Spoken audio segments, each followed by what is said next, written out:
Happy Thursday, everybody, and thanks for joining me for this 13th episode of the Southern Conservative Podcast. My name is Ty. We have a lot to cover on the FISA memo and the latest on the Strzok-Page text message saga. One figure that seems to be in the center of many of these text messages is former Deputy FBI Director Andrew McCabe. Of course, Lisa Page was legal counsel for Andrew McCabe. There was a report that broke earlier in the week, and it has since spread to other sites, about how Andrew McCabe and James Comey delayed reopening the Hillary Clinton email investigation after emails between Hillary and Abedin were found on Anthony Weiner's laptop.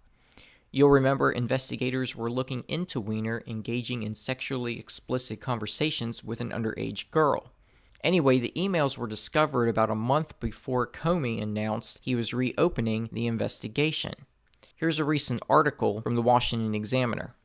Senior FBI officials knew about new emails that emerged in the Hillary Clinton private server investigation about a month before then FBI Director James Comey notified Congress text messages between FBI agents show.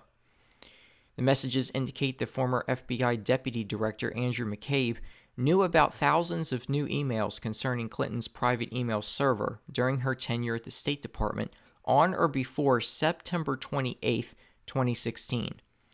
Comey did not provide information about the emails to Congress until October 28th, just days before the election, the Wall Street Journal reported on Wednesday. The emails were recovered from the laptop of former Representative Anthony Weiner as an investigation was being conducted concerning his sex crimes.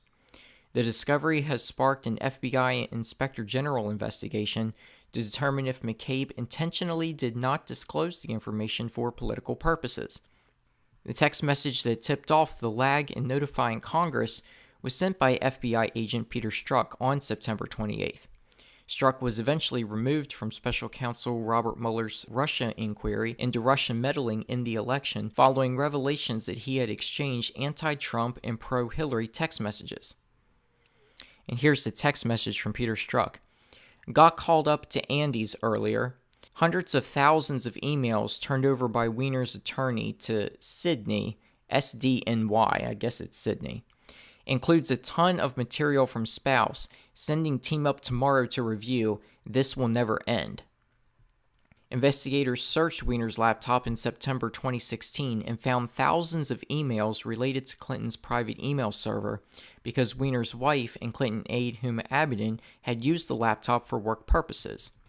This resulted in the reopening of the FBI's investigation into Clinton's emails days before the 2016 election, but she was cleared once again right before the contest took place.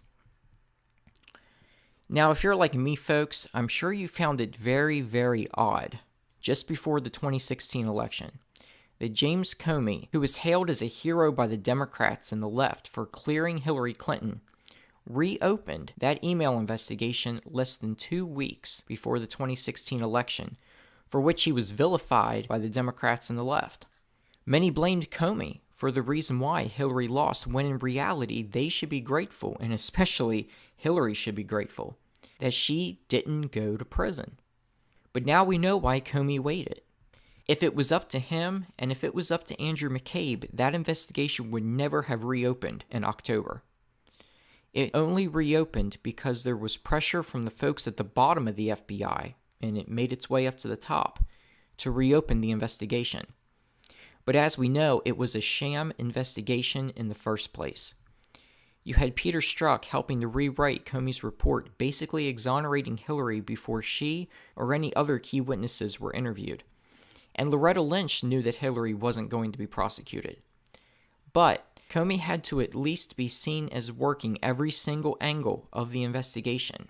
So he announces new emails which were found, which in reality, they were found a month before his announcement.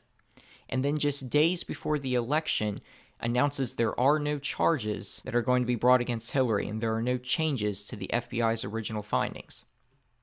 This entire investigation, folks, was a total sham, and now we have the text messages to prove it. Now, it very well could be that Andrew McCabe kept the information from James Comey. But you see how both Comey and McCabe played critical roles in getting Hillary off the hook. Remember, Andrew McCabe's wife, Jill, received around $700,000 in her bid for a state Senate seat in Virginia. That money came from two groups tied to former Virginia Governor Terry McAuliffe, who's a very good friend of Hillary Clinton.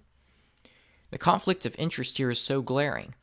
And that Senate election, folks, was back in 2015, and we only found out about Jill's financial windfall around the time the investigation was reopened in October of 2016, well after the initial investigation was wrapped up.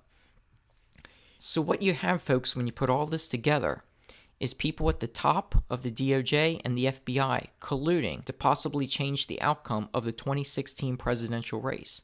Not Russia and Trump colluding to tip the scale in his favor, but people trying to make sure Trump would never be president, and look where we are today. Meanwhile, you have trouble brewing at the FBI and DOJ over whether Trump should approve the release of the FISA memo.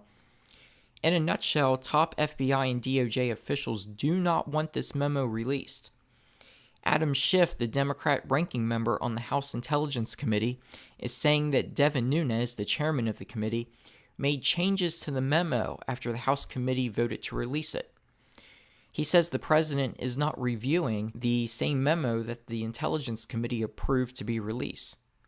A spokesman for the committee said the changes amounted to errors in grammar that have been fixed, as well as other minor changes that were voted on and approved by the committee. Folks, what we have here is an all-out effort to try and stop Trump from releasing the memo. Now, why? Because it exposes top officials at the FBI and the DOJ, and it runs counter to everything the Democrats have been telling us for the past year. Some have said Trump will release the memo today or tomorrow, and once the memo is released, we will discuss the contents. But I have to bring up one point I brought up earlier in the week. Christopher Wray viewed this document Sunday night. Other people in the FBI came on record Tuesday and said there were no factual inaccuracies in this memo. Just yesterday, the FBI said there were omissions in the memo that impacted the memo's accuracy. And yet, Christopher Wray apparently found enough in the memo to have enough reason to tell Andrew McCabe not to come back to the FBI. There's some major stonewalling going on here, folks. Trump said he wants the memo released, and we'll see if it is. Well, folks, if you couldn't tell, my voice is a little shaky right now. That's because I've been up all night working. Wednesday is the day where I transition either from days to nights or from nights to days. So I'm a little bit exhausted now. If the memo is released later today, there will be a Friday podcast because we definitely need to talk about its contents. But if the memo's not released until Friday, then we won't have another podcast until Monday. And just a reminder to everybody, there will be no podcast on Wednesday, February 7th. I want to remind everybody, please be sure to check out the Facebook page, facebook.com/Southern Conservative. That's facebook.com/Southern Conservative. Go ahead and like and follow that page. You'll find links to all sorts of conservative news articles that I dig up from all sorts of various outlets that are out there. Be sure to also subscribe to the YouTube channel so you're notified every time I upload a new podcast. New podcasts are created daily, Monday through Thursday. Well, folks, that's it. I hope you have a great rest of your day.